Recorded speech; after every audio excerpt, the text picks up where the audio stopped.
Hey there, this is Nyambura Mwangi with yet another episode of Interpreting 101.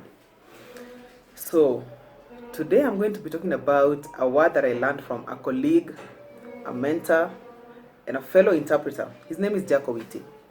There's this word that he uses so often called nini. It's a Swahili word. And nini has a meaning in the interpreting profession. So what are ninis? There are these people who will run and go do a 3-month sign language course because they have a relative who is working in some big office somewhere who has promised them a job because there's an opening for a sign language interpreter, or there's just a job that is coming up that requires a sign language interpreter. So they run out there, do a 3-month sign language course. Remember, I said learning sign language doesn't necessarily mean that you can interpret. So they're back after 3 months and they're given the job.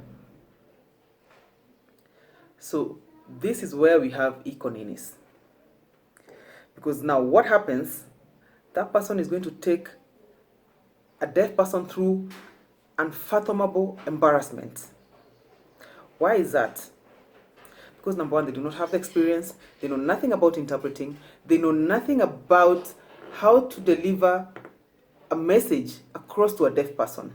They have not done anything in regards to interpreting. So how do you as a service provider realize that you engaged an nini?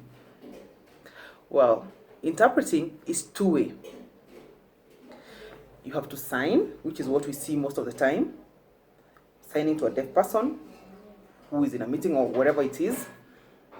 And then there is the vice versa. When the deaf person is signing, you must know how to voice. Now, if an interpreter cannot eloquently express the feelings and the expressions that the deaf person is bringing out of his message,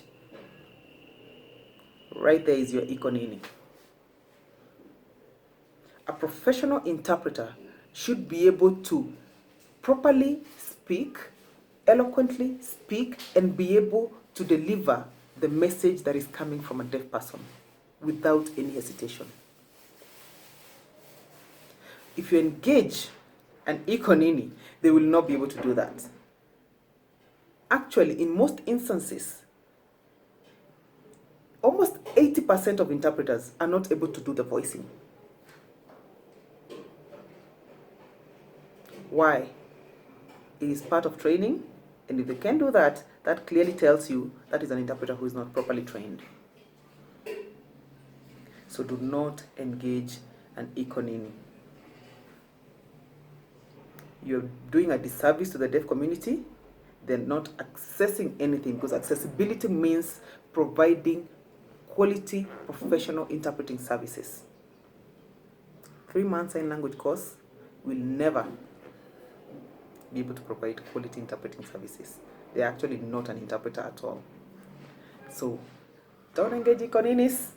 Look for professionals. We're right here at Accessibility. Get in touch with us. Thank you for watching.